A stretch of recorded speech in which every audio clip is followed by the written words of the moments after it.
Hello students. So today we will start with the fifth question of exercise 3.3. The fifth question is the measure of two adjacent angles of a parallelogram are in the ratio 3:2.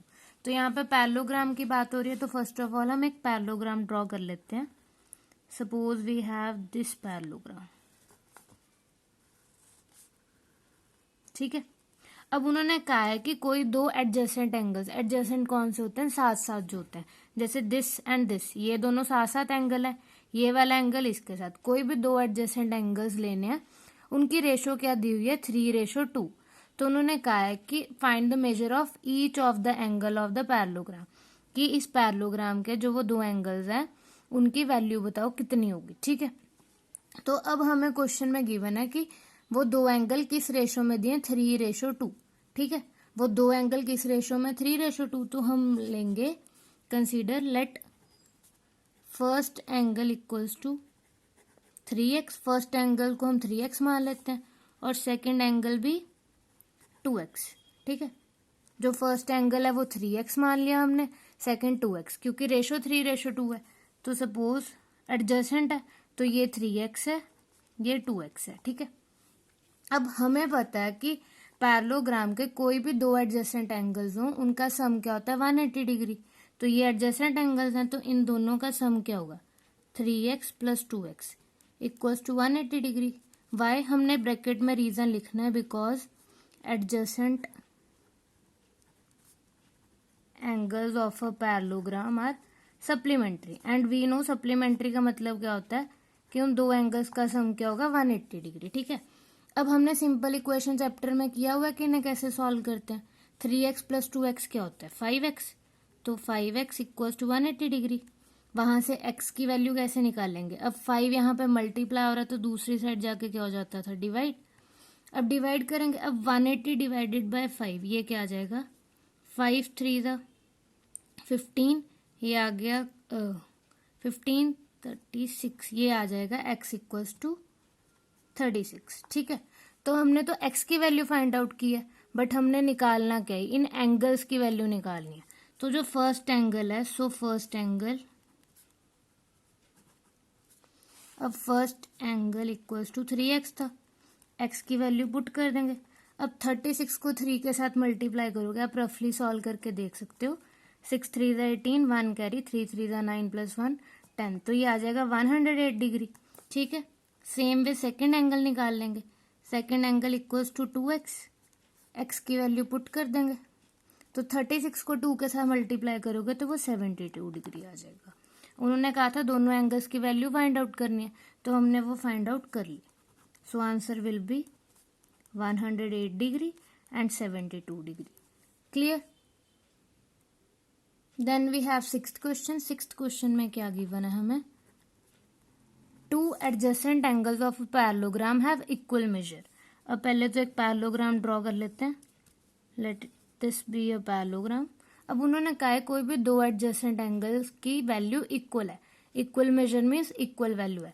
तो suppose अगर ये x है, adjacent मतलब इसके साथ वाला, या तो ये वाला एंगल ले लेते हैं या ये वाला. मैं सपोज ये वाला एंगल ले लेती हूँ. ठीक है. इक्वल मेजर है तो अगर ये x होगा तो ये भी क्या होगा x होगा, क्योंकि इक्वल का है. अब उन्होंने कहा find the measure of each of the angle of parallelogram. Same like fifth question. अब ये दो एंगल है, एडजेसेंट एंगल्स है. हमें पता है कि एडजेसेंट एंगल्स का सम 180 डिग्री होता है पैरेललोग्राम में. रीजन लिख देंगे यहाँ पे. Adjacent angles of parallelogram are supplementary. Clear. तो अब x + x कितने x हो गए मेरे पास 2x. 2x equals to 180 degree. अब यहाँ पे 2 क्या हो रहा है मल्टीप्लाई, तो ऑपोजिट साइड जाके क्या हो जाएगा डिवाइड. अब 2 को 180 के साथ कैंसिल करेंगे, 90 आ गया. तो x की वैल्यू आ गई 90 डिग्री. इसका मतलब क्या है कि हर एंगल की वैल्यू क्या आएगी 90 degree. Clear. So answer will be 90 degree. ठीक है. Then seventh question. अब सेवेंथ क्वेश्चन में क्या कहा है, द एडजेसेंट फिगर होप, ये हमें फिगर गिवन है दिस वन. ठीक है. इसका नेम दे दिया होप, कहीं पे भी लिख देते हैं ऐसे HOPE. ठीक है. अब उन्होंने कहा find the angle measure XYZ. यहाँ पे आपको एक्स वाई जेड दिया हुआ है, इसकी वैल्यू निकालनी है। तो फर्स्ट ऑफ ऑल हम क्या करते हैं, यहाँ पे अपनी तरफ से एक एंगल कंसीडर कर लेते हैं, ठीक है। इसे हम अपना नेम दे देते हैं एंगल 1, आप कोई भी नेम दे सकते हो, ठीक है। अब इस फिगर में आप देख सकते हो जो एंगल 1 और 70 डिग्री है, ये कौन सा पेयर है, लीनियर पेयर है ना, ये साथ साथ, तो ये इसका सम क्या होगा 180 degree. So in figure angle 1 + 70 degree equals to 180 degree. Reason mention करना जरूरी है। सो ये हेयर लीनियर पेयर। और उन्होंने भी क्वेश्चन में कहा है state the property you use to find them, कि आपने जो भी प्रॉपर्टी लगा रहे हो वो आपने मेंशन करनी है, क्लियर। तो 70 डिग्री यहाँ पे प्लस हो रहा है, तो अपोजिट साइड जाके क्या हो जाएगा माइनस। तो एंगल 1 क्या आ गया 110 डिग्री, ठीक है। अब अगर आप ध्यान से देखो इस फिगर को, तो एंगल 1 के डायरेक्ट ऑपोजिट कौन पड़ा है, एक्स पड़ा है। और हमें पता है कि पैरेललोग्राम के जो ऑपोजिट एंगल्स होते हैं वो क्या होते हैं, इक्वल होते हैं। तो एक्स की वैल्यू वही होगी जो एंगल 1 की है ना। Here X equals to angle 1 by opposite angles of parallelogram are equal.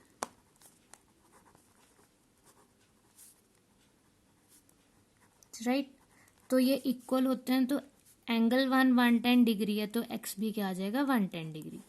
अब मेरे पास एक्स की वैल्यू आ गई है। अब यहाँ पे आप फिगर को चेक करो, तो जो ये वाई है और 40 डिग्री है, दिस वन इज लाइक ये ऐसे जा रही है फिगर। अगर मैं आपको रफली बना के दिखाऊं, ये ऐसे है, ऐसे फिगर है, ये वाई पड़ा है और यहाँ पे 40 डिग्री है, ठीक है। अब जो ऐसे ये जेड वाले होते हैं एंगल्स, दिस वन, ये कौन से एंगल्स होते हैं, अल्टरनेट इंटीरियर एंगल्स होते हैं। और हमें पता है कि जो अल्टरनेट एंगल्स होते हैं वो इक्वल होते हैं। तो y की वैल्यू कितनी होगी, y की वैल्यू होगी 40 degree. So y equals to 40 degree because they are alternate angles and we know alternate angles are equal, ठीक है। तो हमने x की वैल्यू फाइंड आउट कर ली, y की वैल्यू फाइंड आउट कर ली। अब हमारे पास z बचा है। अब z को फाइंड आउट करने के बहुत सारे मेथड है, हम उसमें से एक मेथड कर लेते हैं। जैसे ये वाली ट्रायंगल है, ये एक छोटी सी ट्रायंगल बन रही है ना, EOP, इसमें कौन कौन सा एंगल है, एंगल Z, Y और 1, ठीक है।